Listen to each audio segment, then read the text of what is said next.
तो यार कैसे हो आप सब। मेरा नाम है हासिब और आप लोगों में ऐसे ऐसे बहुत सारे बच्चे होंगे जो central universities like DU, JNU, BHU के अंदर जाकर एमसीए करना चाहते हो। तो इन यूनिवर्सिटीज में एमसीए के लिए एडमिशन लेने के लिए आपको सीयूईटी एग्जाम क्रैक करना होता है। इस एग्जाम के लिए लगभग अभी 6 महीने बचे हुए हैं। तो बहुत सारे बच्चे मुझसे लगातार बोल रहे थे भैया एक रोड मैप वीडियो बना दो, हमको एक स्ट्रेटेजी बता दो जिसको फॉलो करके हम 6 महीने के अंदर इस एग्जाम को क्रैक कर सकें। तो इस वीडियो में मैं आपको एक रोड मैप देने वाला हूं जिसको फॉलो करके आप इस एग्जाम को क्रैक कर पाओगे। उसके अलावा मैं आपको यहाँ पर फ्री रिसोर्सेस भी दूंगा जिनको अगर आप फॉलो करते हो तो आपको एक भी पैसा खर्च नहीं करना है और आप आराम से यूट्यूब की हेल्प से इस एग्जाम को क्रैक कर पाओगे। तो बिना देरी किए हम इस वीडियो को स्टार्ट करते हैं। तो यार आपके इस एग्जाम के लिए अभी लगभग 6 महीने बचे हुए हैं। लास्ट ईयर ये एग्जाम आपका मिड मार्च में हुआ था, तो हम ये मान के चल रहे हैं कि इस बार भी आपका ये एग्जाम मिड मार्च में होगा। तो आपके पास 180 प्लस डेज अभी अवेलेबल है। इसके बाद हम ये जान लेते हैं इस एग्जाम का पैटर्न क्या है। इसको मैं आपको जल्दी जल्दी बता देता हूं। देखो, सबसे पहली बात आपके यहाँ पर 75 क्वेश्चंस आने वाले हैं जिनको सॉल्व करने के लिए आपको 105 मिनट्स मिलने वाले हैं। और यहाँ पर अगर आप एक क्वेश्चन राइट करते हो तो आपको 4 नंबर मिलते हैं और अगर आप एक क्वेश्चन रॉन्ग करते हो तो आपका 1 नंबर काटा जाता है। इसके बाद हम बात कर लेते हैं इस एग्जाम का सिलेबस क्या है। तो वैसे तो इस पर हमने एक डेडिकेटेड वीडियो ऑलरेडी बनाई हुई है, लेकिन अगर आपने अभी भी वो वीडियो अब तक नहीं देखी है तो आपको मैं डिस्क्रिप्शन में मेरे एक टेलीग्राम चैनल का लिंक दूंगा जहां पर आपको एक पीडीएफ मिल जाएगी सिलेबस की, जहां पर आपको टॉपिक वाइज पूरा सिलेबस मिल जाएगा। तो आप उस पीडीएफ को जरूर एक्सेस कर लेना, उसके बाद इस वीडियो में आगे बढ़ना। तो मुझे उम्मीद है अब तक आपने वो पीडीएफ एक्सेस कर ली होगी और अगर आपको वो पीडीएफ मिल गई है तो कमेंट में लिख देना गॉट इट भैया। तो आपके यहाँ सिलेबस में मेजरली 3 सब्जेक्ट्स होने वाले हैं, मैथमेटिक्स, रीजनिंग और कंप्यूटर। और यहाँ पर जो आपका सब्जेक्ट वाइज वेटेज होगा वो 40-40-20 होने वाला है, यानी कि आपकी मैथ और कंप्यूटर 40-40% आएगी और जो आपकी रीजनिंग है वो 20% आने वाली है। अब हम बढ़ते हैं इस वीडियो के सबसे इंपॉर्टेंट पॉइंट की तरफ जो है स्ट्रेटेजी। आपके टोटल 3 सब्जेक्ट्स हैं, मैथ, रीजनिंग, कंप्यूटर। तो सबसे पहले हम बात कर लेते हैं रीजनिंग की, क्योंकि एक तो इसका वेटेज कम है और इसका जितना वेटेज कम है उससे ज्यादा इसका सिलेबस कम है। तो आपको रीजनिंग का सिलेबस कवर करने में 1 वीक लगने वाला है, 1 वीक से ज्यादा टाइम नहीं लगेगा।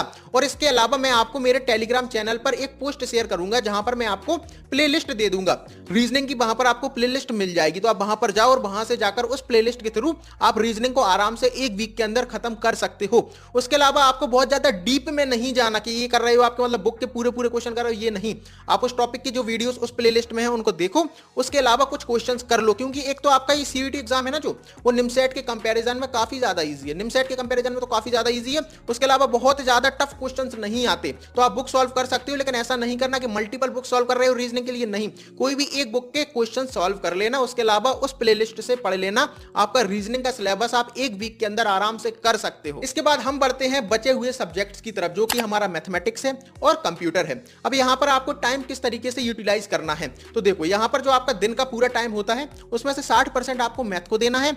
उसके अलावा जो आपका 40% टाइम बच जाता है वो आपको कंप्यूटर को देना है। उसके साथ साथ आपके पास यहां पर 180 दिन तो है, लेकिन आपको पूरा सिलेबस कवर करना है 150 डेज में। उसके अलावा जो हमारे 30 दिन बच जाएंगे उनको हम कैसे यूटिलाइज करेंगे वो मैं आपको अभी आगे बताऊंगा। तो अब आपको मैथमेटिक्स और कंप्यूटर साइमल्टेनियसली सॉल्व करना है, साइमल्टेनियसली इसका सिलेबस कवर करना है। तो आपके मैथमेटिक्स के अंदर टोटल 3 टॉपिक्स होने वाले हैं। 3 मतलब जो आपके बड़े बड़े टॉपिक्स है वो होने वाले हैं। एक आपका एलजेब्रा है, दूसरा आपका कैलकुलस है और तीसरा आपका कोऑर्डिनेट ज्योमेट्री है। अब मैंने आपको जिस ऑर्डर में ये बताया है आपको उसी ऑर्डर में पढ़ना है। अब बात आती है भैया हम कितने दिन में कौन सा टॉपिक खत्म करें। वैसे तो आप अपने अकॉर्डिंगली डिसाइड कर सकते हो कि आप कितने दिन में कौन सा टॉपिक खत्म कर सकते हो, कौन सी चीज आपको टफ लगती है। कुछ बच्चों को एलजेब्रा टफ लगती है, कुछ बच्चों को कैलकुलस टफ लगती है, लेकिन मैं अगर आपको एक आइडियल वे बताऊं जैसे कि मैं करता, अगर मैं प्रिपरेशन करता तो मैं ऐसे करता, सबसे पहले अपने 60 दिन देता एलजेब्रा को, उसके बाद अगले 50 दिन देता कैलकुलस को और अगले 40 दिन देता कोऑर्डिनेट ज्योमेट्री को। तो आपका 150 डेज में आराम से मैथमेटिक्स कंप्लीट हो जाता। अब फिर से वही बात आती है हमें मैथमेटिक्स पढ़ना कहां से है। तो अगेन आपको इस वीडियो के डिस्क्रिप्शन में मेरे टेलीग्राम चैनल का लिंक मिलेगा जहां पर मैंने प्लेलिस्ट शेयर की हुई है। जो यूट्यूब पर कंटेंट बिखरा पड़ा हुआ था वो मैंने एक जगह रख दिया है आपके लिए,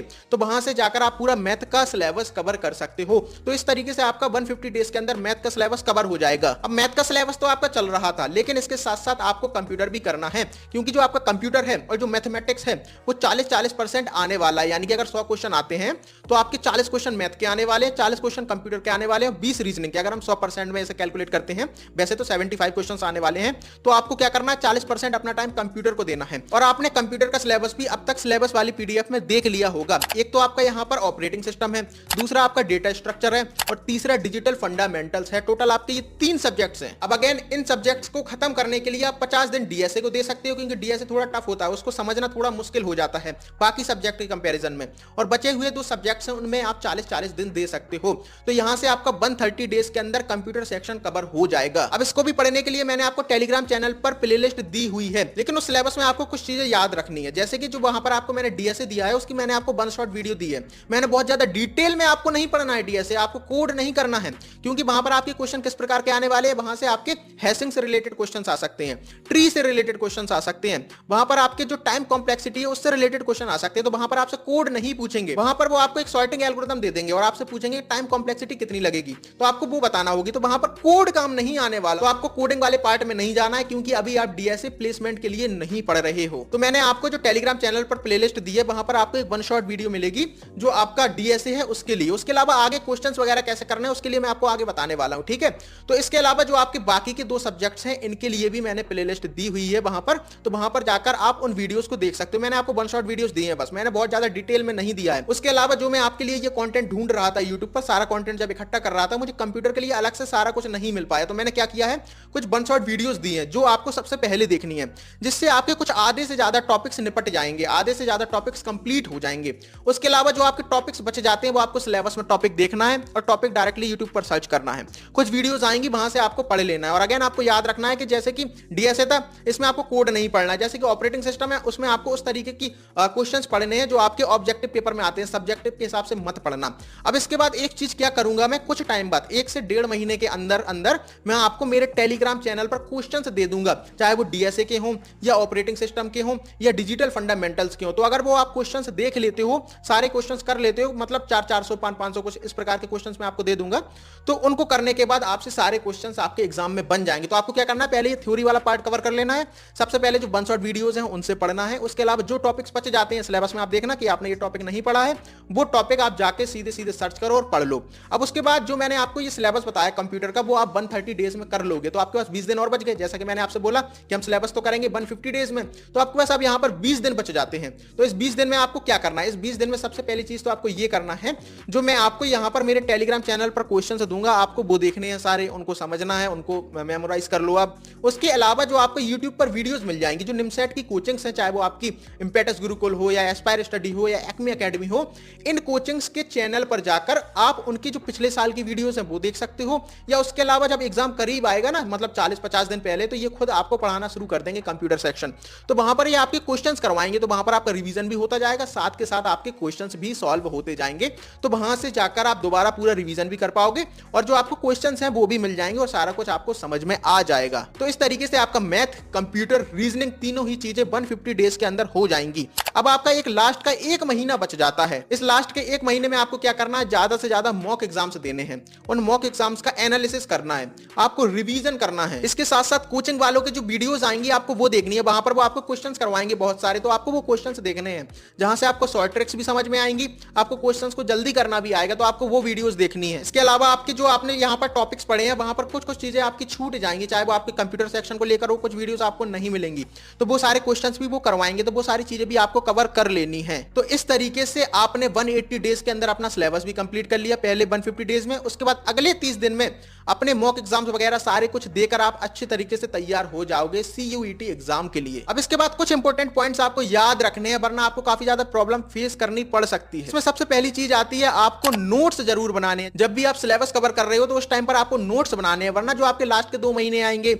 या मान लो आपने कोई एक टॉपिक आपने 1 महीने पहले पढ़ा तो 1 महीने बाद आप भूल जाओगे, तो आपको बुक के पन्ने पलटने पड़ेंगे, तो उसमें आपका काफी ज्यादा टाइम वेस्ट होगा। लेकिन वहीं अगर आपने नोट्स बनाए तो आप उसे आसानी से वहां तक पहुंच पाओगे, आसानी से अपने उन नोट्स को एक्सेस करके वो सारी चीजें समझ पाओगे, और जब आप पिक्चर्स में चीजों को देखते हो आपके दिमाग बहुत बेहतर तरीके से उन चीजों को मेमोराइज करता है, तो आपको सीधा सडनली क्लिक करता है कि मैंने उस पेज पर ये फॉर्मूला लिखा है। तो इसलिए आपको नोट्स जरूर बनाने हैं। आपको ये नहीं करना कि किसी के नोट्स मुझे मिल जाए, जब आप अपने हाथों से नोट्स बनाते हो तब आपको सबसे ज्यादा फायदा होता है। इसके अलावा आपको दूसरी चीज क्या करना है, आपको टेस्ट देने हैं, तो आपको टेस्ट सीरीज जरूर ले लेनी है। आप स्टार्टिंग से ले लो या आप लास्ट के 2 महीने में जरूर ले लेना, क्योंकि अगर आप टेस्ट नहीं देते हो तो आप एग्जाम का प्रेशर जो होता है उसे हैंडल नहीं कर पाओगे।